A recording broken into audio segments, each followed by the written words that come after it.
नमस्कार मित्रांनो, संजय गांधी निराधार अनुदान योजना, श्रावणबाळ निराधार अनुदान योजना व इतर सर्व निराधार अनुदान योजनेत लाभ घेणाऱ्या सर्व दिव्यांग बांधवांसाठी अतिशय महत्त्वाची बातमी आहे। मित्रांनो, आज 9 ऑक्टोबर रोजी मंत्रालयातून माहिती मिळालेली आहे की 2,500 रुपये न मिळालेल्या लाभार्थ्यांनी काय करायला हवे, कोणत्या कारणामुळे त्यांना हे पैसे मिळालेले नाही आणि त्यांना हे पैसे कधी मिळणार आहे, आणि ज्या लाभार्थ्यांना 1,500 रुपये मिळालेले आहे त्यांना वरील 1,000 रुपये मिळणार आहे का पुढील महिन्यापासून डायरेक्ट 2,500 रुपये मिळणार आहे, त्यासाठी काय करायला हवे। मग मित्रांनो, फक्त तुम्हाला एक काम करणे गरजेचे आहे, तरच तुम्हाला हे पैसे मिळणार आहे। जवळपास महाराष्ट्र राज्यामध्ये 35,000 दिव्यांग लाभार्थ्यांना हे पैसे मिळालेले नाही। तर मग त्यासाठी काय करायला हवे त्या संदर्भात सविस्तरपणे माहिती आपण आजच्या या व्हिडिओमध्ये बघणार आहोत। तरी मित्रांनो, हा व्हिडिओ शेवटपर्यंत बघा आणि चॅनलवरती नवीन असाल तर चॅनलला सबस्क्राइब करा, बेल आयकॉनला क्लिक करा। महाराष्ट्रातील सर्व दिव्यांगांना तातडीच्या सूचना देण्यात येत आहे की संजय गांधी निराधार योजनेची ऑक्टोबर महिन्याची पेन्शन प्रत्येक दिव्यांग लाभार्थ्यांच्या खात्यावर जमा झालेली आहे, परंतु काही दिव्यांगांना 1,500 रुपये आलेले आहेत तर काही दिव्यांगांना 2,500 रुपये आलेले आहेत। विशेष सांगायचे म्हटले तर महाराष्ट्रामध्ये दुर्दैवाची गोष्ट अशी आहे की 35,000 दिव्यांग लाभार्थ्यांची दिव्यांग पोर्टलवर दिव्यांग नोंद नसल्यामुळे, म्हणजे 35,000 दिव्यांग लाभार्थ्यांची नोंदच नाही दिव्यांग पोर्टलवर, त्यामुळे त्यांना 2,500 रुपये आलेले नाहीत। अवघे 1,500 रुपये त्यांच्या अकाउंटला जमा झालेले आहे। तर मित्रांनो, ही दिव्यांग बांधवांची पोर्टलवर नोंद नसल्यामुळेच हे 1,500 रुपये आलेले आहेत। मग महाराष्ट्रातील सर्व दिव्यांगांना आम्ही सांगू इच्छितो की आत्ताच समाज कल्याण विभाग, मंत्रालय, प्रशासन अधिकारी यांच्याशी संभाषण झालेले आहे।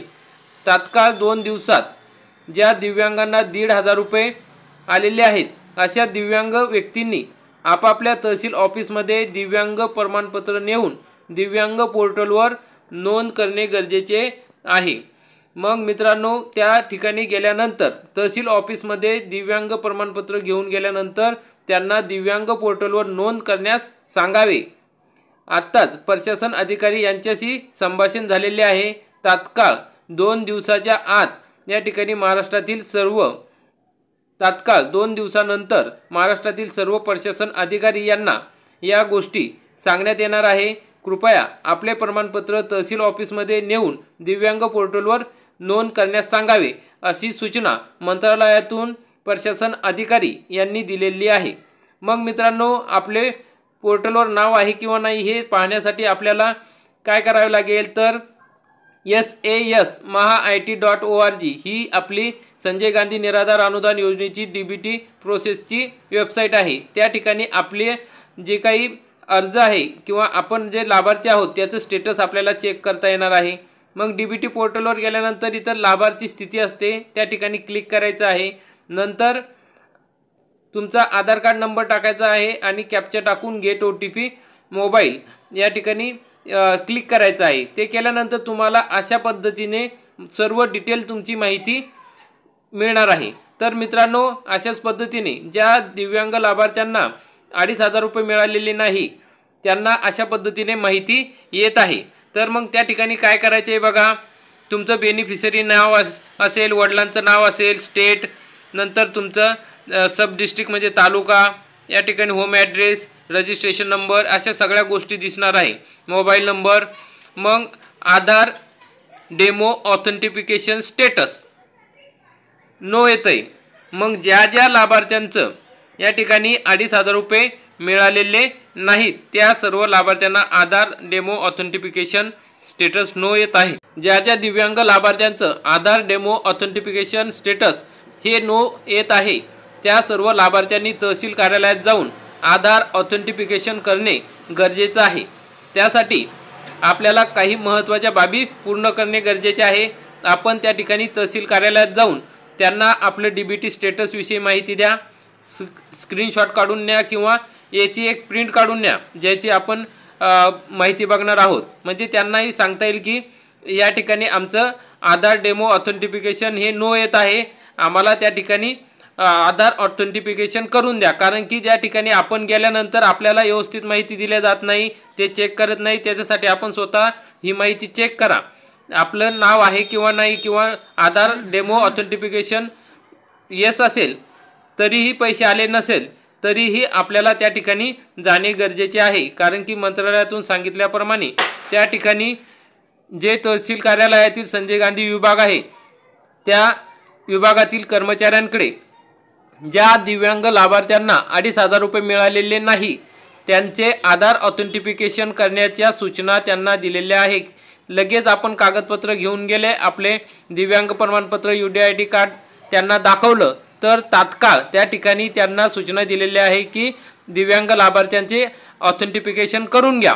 तर मग मित्रांनो, अशा पद्धतीने तुम्ही चेक करू शकता, किंवा तुम्हाला चेक करता येत नसेल तर तुम्ही डायरेक्ट तहसील ऑफिसमध्ये जा आणि सांगा की मी दिव्यांग आहेत आणि मला हे सर्टिफिकेट आहेत आणि माझं 1,500 रुपयेच जमा झालेले आहे, 2,500 रुपये मिळालेले नाही। तात्काळ तुमचं काम होईल। तुम्ही जेवढ्या लवकरात लवकर त्या ठिकाणी जासाल तेवढ्या लवकर तुमचे पैसे तुमच्या खात्यात येतील। ज्या दिव्यांग लाभार्थ्यांना 1,500 रुपये आलेले आहे त्यांना या महिन्याचे 1,000 रुपये आणि पुढील महिन्याचे 2,500 रुपये हे मिळणार आहे। त्यामुळे काळजी करू नये। सर्व दिव्यांग लाभार्थी आहेत जे पात्र आहेत, ज्यांच्याकडे UDID कार्ड आहे, त्या सर्वांना या महिन्यापासूनच 2,500 रुपये मिळणार आहे। ज्यांना 1,500 रुपये मिळालेले आहे त्यांना सुद्धा 1,000 रुपये या महिन्याचा फरक मिळणार आहे। पण त्यासाठी तुम्हाला तहसीलमध्ये जाऊन DBT पोर्टलवर तुमचं ऑथेंटिफिकेशन ही प्रक्रिया पूर्ण करणे गरजेचे आहे। तर मित्रांनो, याचे कारण आपण बघितले की दिव्यांग योजना अंतर्गत ऑनलाईन एंट्री ही DBT पोर्टलवर पूर्ण किंवा अपडेट झालेली नाही। अर्धवट नोंद असल्यामुळे या किंवा जुन्या योजनेत नाव असल्यामुळे, म्हणजे तुमचं श्रावणबाळ योजनेत नाव असेल त्या ठिकाणी तुम्हाला सवलत मिळते, मग तुम्हाला त्या ठिकाणी दिव्यांगाचा लाभ त्यावेळेस मिळत नव्हता किंवा दिव्यांगाची नोंद झालेली नाही, त्यामुळे 1,500 रुपये जमा झालेले आहे। तर मग ही नोंद पूर्ण केल्यानंतर पुढील महिन्यापासून तुम्हाला 2,500 रुपये पूर्ण रक्कम मिळेल। म्हणून सर्व दिव्यांग बांधवांना विनंती आहे की आपल्या तालुका तहसील कार्यालयात जाऊन दिव्यांग योजना अंतर्गत DBT पोर्टलवर आपली नोंद तपासा आणि पूर्ण करून घ्या। दिव्यांग नोंद असून पण जर 1,500 आले असेल तर त्यांना पुढील काही दिवसात वाढवून 1,000 रुपये येणार आहेत। त्यासाठी तुम्ही काय करायचं आहे, तहसील कार्यालयात जाऊन ऑथेंटिफिकेशन करून घ्यायचं आहे, आधार ऑथेंटिफिकेशन। मी जसे स्टेटस दाखवलं आहे तुमचं त्या ठिकाणी त्या स्टेटसप्रमाणे आधार ऑथेंटिफिकेशन करून घ्यायचं आहे। कृपया अफवांवर विश्वास ठेवू नका, कोणालाही पैसे देऊ नका, संयम ठेवा, योग्य माहितीची देवाणघेवाण करा। आपण सर्व दिव्यांग बांधव एकत्र आहोत, त्यामुळे मित्रांनो तहसील कार्यालयात जाताना काही कागदपत्रे घेऊन जाणे गरजेचे आहे। आपण तहसील कार्यालयात जाऊन सुद्धा माहिती विचारलेली आहे, तर मग तहसील कार्यालयातून त्यांनी माहिती सांगितली की ज्यांची 2,500 रुपये पेन्शन जमा झालेली नाही त्यांची माहिती घेतली असता त्यांनी खालील कागदपत्र जमा करण्यास सांगितलेले आहे। मग कोणकोणते कागदपत्र घेऊन जायचे आहे तहसील कार्यालयात, तर आधार कार्ड, पॅन कार्ड, दिव्यांग दाखला आणि UDID कार्ड आणि बँक पासबुक याचे ओरिजिनल व झेरॉक्स दोन्ही पण सोबत घेऊन जायचे आहे। आधार कार्डच्या झेरॉक्सवर मोबाईल नंबर लिहायचा आहे, जे आपले आधार कार्ड असते त्याची झेरॉक्स असेल त्यावर तुमचा मोबाईल नंबर लिहा व UDID कार्डचे जे eKYC सुद्धा करून जा। जर तुमच्या UDID कार्डवर eKYC असा ऑप्शन आला असेल तर तो eKYC करून जा। आपण या संदर्भात व्हिडिओ बनवलेला आहे की eKYC कशी करायची, 2 मिनिटात तुम्ही करू शकता, अतिशय सोपं आहे।